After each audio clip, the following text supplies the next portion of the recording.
In the 3rd year of the reign of King Jehoiakim of Judah, King Nebuchadnezzar of Babylon came to Jerusalem and besieged it. The Lord let King Jehoiakim of Judah fall into his power, as well as some of the vessels of the house of God. These he brought to the land of Shinar and placed the vessels in the treasury of his gods. Then the king commanded his palace master, Ashpenaz, to bring some of the Israelites of the royal family and of nobility, young men without physical defect and handsome, versed in every branch of wisdom, endowed with knowledge and insight, and competent to serve in the king's palace. They were to be taught literature and language of the Chaldeans. The king assigned them a daily portion of the royal rations of food and wine. They were to be educated for 3 years, so that at the end of that time they could be stationed in the king's court. Among them were Daniel, Hananiah, Mishael, Azariah from the tribe of Judah. The palace master gave them other names. Daniel he called Belteshazzar, Hananiah he called Shadrach, Mishael he called Meshach, and Azariah he called Abednego. But Daniel resolved that he would not defile himself with the royal rations of food and wine, so he asked the palace master to allow him not to defile himself. Now God allowed Daniel to receive favor and compassion from the palace master. The palace master said to Daniel, I am afraid of my lord the king. He has appointed your food and your drink. If he should see you in poorer condition than the other young men of your own age, you would endanger my head with the king. Then Daniel asked the guard whom the palace master had appointed over Daniel, Hananiah, Mishael, and Azariah, please test your servants for 10 days. Let us be given vegetables to eat and water to drink. You can then compare our appearance with the appearance of the young men who eat the royal rations and deal with your servants according to what you observe. So he agreed to this proposal and tested them for 10 days. At the end of the 10 days, it was observed that they appeared better and fatter than all the young men who had been eating the royal rations. So the guard continued to withdraw their royal rations and the wine they were to drink, and gave them vegetables. To these 4 young men, God gave knowledge and skill in every aspect of literature and wisdom. Daniel also had insight into all visions and dreams. At the end of the time that the king had set for them to be brought in, the palace master brought them into the presence of Nebuchadnezzar. And the king spoke to them, and among them all no one was found to compare with Daniel, Hananiah, Mishael, and Azariah. Therefore they were stationed in the king's court. In every matter of wisdom and understanding concerning which the king inquired of them, he found them 10 times better than all the magicians and enchanters in his whole kingdom, and Daniel continued there until the 1st year of King Cyrus. In the 2nd year of Nebuchadnezzar's reign, Nebuchadnezzar dreamed such dreams that his spirit was troubled and his sleep left him. So the king commanded that the magicians, the enchanters, the sorcerers, and the Chaldeans be summoned to tell the king his dreams. When they came in and stood before the king, he said to them, I have had such dreams that my spirit is troubled by the desire to understand it. The Chaldeans said to the king in Aramaic, O king, live forever. Tell your servants the dream, and we will reveal the interpretation. The king answered the Chaldeans, This is a public decree. If you do not tell me both the dream and its interpretation, you shall be torn limb from limb, and your houses shall be laid in ruins. But if you do tell me the dream and its interpretation, you shall receive from me gifts and rewards and great honor. Therefore tell me the dream and its interpretation. They answered a second time, Let the king first tell his servants the dream, then we can give its interpretation. The king answered, I know with certainty that you are trying to gain time, because you see I have firmly decreed. If you do not tell me the dream, there is but one verdict for you. You have agreed to speak lying and misleading words to me until things take a turn. Therefore tell me the dream, and I shall know that you can give me its interpretation. The Chaldeans answered the king, There is no one on earth who can reveal what the king demands. In fact, no king, however great and powerful, has ever asked such a thing of any magician or enchanter or Chaldean. The thing that the king is asking is too difficult, and no one can reveal it to the king except the gods, whose dwelling is not with mortals. Because of this, the king flew into a violent rage and commanded that all the wise men of Babylon be destroyed. The decree was issued, and the wise men were about to be executed, and they looked for Daniel and his companions to execute them. Then Daniel responded with prudence and discretion to Arioch, the king's chief executioner, who had gone out to execute the wise men of Babylon. He asked Arioch, the royal official, Why is the decree of the king so urgent? Arioch, the royal official, Arioch then explained the matter to Daniel. So Daniel went in and requested that the king give him time and he would tell the king the interpretation.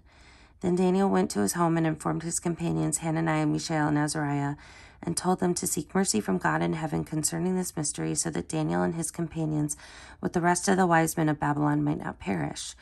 Then the mystery was revealed to Daniel in a vision of the night, and Daniel blessed the God of heaven. Daniel said, "Blessed be the name of God from age to age, for wisdom and power are his. He changes times and seasons, deposes kings, and sets up kings. He gives wisdom to wise and knowledge to those who have understanding. He reveals deep and hidden things. He knows what is in the darkness, and light dwells within him. To you, O God of my ancestors, I give thanks and praise.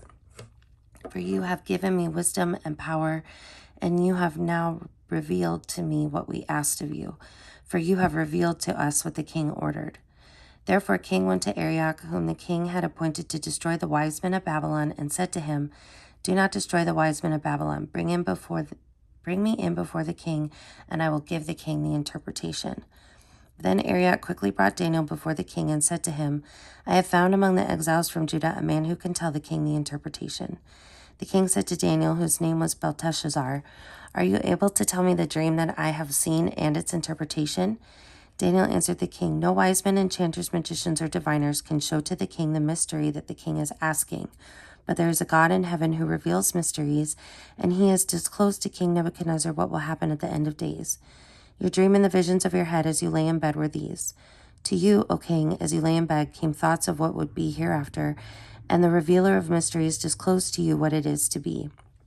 But as for me, this mystery has not yet been revealed to me because of any wisdom that I have any more than any other living being, but in order that the interpretation may be known to the king, and that you may understand the thoughts of your mind.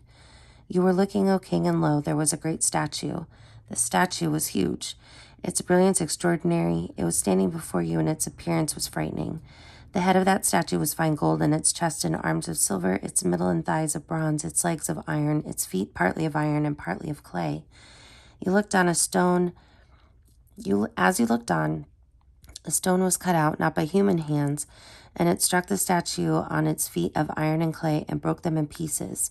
Then the iron, the clay, the bronze, the silver, and the gold were all broken in pieces and became like chaff of the summer threshing floors, and the wind carried them away, so not a trace of them could be found. But the stone that struck the statue became a great mountain and filled the whole earth. This was the dream. Now we will tell the king its interpretation. You, O king, the king of kings, to whom the God of heaven has given the kingdom, the power, the might, and the glory, and to whose hand he has given human beings wherever they live, the wild animals of the field and the birds of the air, and whom he has established as ruler over them all, you are the head of gold. After you shall arise another kingdom inferior to yours, and yet a third kingdom of bronze, which shall rule over the whole earth. And there shall be a fourth kingdom strong as iron, just as iron crushes and smashes everything. It shall crush and shatter all these. As you see the feet and toes partly of potter's clay and partly of iron, it shall be a divided kingdom, but some of the strength of the iron shall be in it. As you saw the iron mixed with clay, as the toes of the feet were part iron and part clay, so the kingdom shall be partly strong and partly brittle.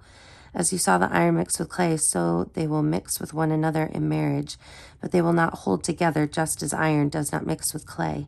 And in the days of those kings, the God of heaven will set up a kingdom that shall never be destroyed, nor shall this kingdom be left to another people.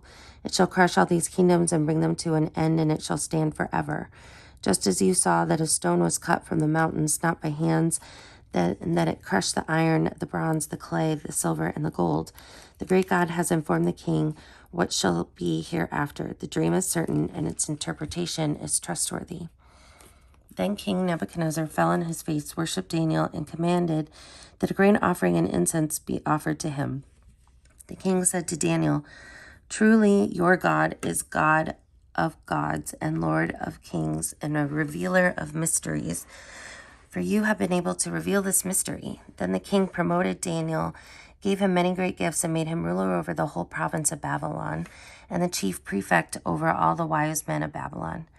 Daniel made a request to the king, and he appointed Shadrach, Meshach, and Abednego over the affairs of the province of Babylon, but Daniel remained at the king's court. King Nebuchadnezzar made a golden statue whose height was 60 cubits and whose width was 6 cubits. He set it up on a plain of Dur in the province of Babylon. Then the king Nebuchadnezzar sent for the satraps, the prefects, and the governors, the counselors, the treasurers, the justices, the magistrates, and all the officials of the provinces to assemble, come to the dedication of the statue that King Nebuchadnezzar had set up. So the satraps, the prefects, and the governors, the counselors, the treasurers, the justices, the magistrates, and all the officials of the provinces assembled for the dedication of the statue that King Nebuchadnezzar had set up. When they were standing before the statue that Nebuchadnezzar had set up, the herald proclaimed aloud, "You are commanded, O peoples, nations, and languages, that when you hear the sound of the horn, pipe, lyre, trigon, harp, drum, and entire musical ensemble, you are to fall down and worship the golden statue that King Nebuchadnezzar has set up. Whoever does not fall down and worship shall immediately be thrown into a furnace of blazing fire." Therefore, as soon as all the peoples heard the sound of the horn, pipe, lyre, trigon, harp, drum, and entire musical ensemble, all the peoples, nations, and languages fell down and worshipped the golden statue that King Nebuchadnezzar had set up. Accordingly, at this time, certain Chaldeans came forward and denounced the Jews. They said to King Nebuchadnezzar, "O king, live forever. You, O king, have made a decree that everyone who hears the sound of the horn, pipe, lyre, trigon, harp, drum, and entire musical ensemble shall fall down and worship the golden statues, but whoever does not fall down and worship shall be thrown into a furnace of blazing fire. There are certain Jews whom you have appointed over the affairs of the province of Babylon, Shadrach, Meshach, and Abednego. These pay no heed to you, O king. They do not serve your gods, and they do not worship the golden statue that you have set up." Then Nebuchadnezzar, in furious rage, commanded that Shadrach, Meshach, and Abednego be brought in. So they brought those men before the king. Nebuchadnezzar said to them, "Is it true, O Shadrach, Meshach, and Abednego, that you do not serve my gods, and you do not worship the golden statue that I have set up? Now if you are ready when you hear the sound of the horn, pipe, lyre, trigon, harp, drum, and entire musical ensemble to fall down and worship the statue that I have made, well and good. But if you do not worship, you shall immediately be thrown into the furnace of blazing fire. And who is the God that will deliver you out of my hands?" Shadrach, Meshach, and Abednego answered the king, "O Nebuchadnezzar, we have no need to present a defense to you in this matter. If our God whom we serve is able to deliver us from the furnace of blazing fire and out of your hand, O king, let him deliver us. But if not, be it known to you, O king, that we will not serve your gods, and we will not worship the golden statue that you have set up." Then Nebuchadnezzar was so filled with rage against Shadrach, Meshach, and Abednego that his face was distorted. He ordered the furnace heated up 7 times more than was customary, and ordered some of the strongest guards in his army to bind Shadrach, Meshach, and Abednego and to throw them into the furnace of blazing fire. So the men were bound, still wearing their tunics, their trousers, their hats, and other garments, and they were thrown into the furnace of blazing fire.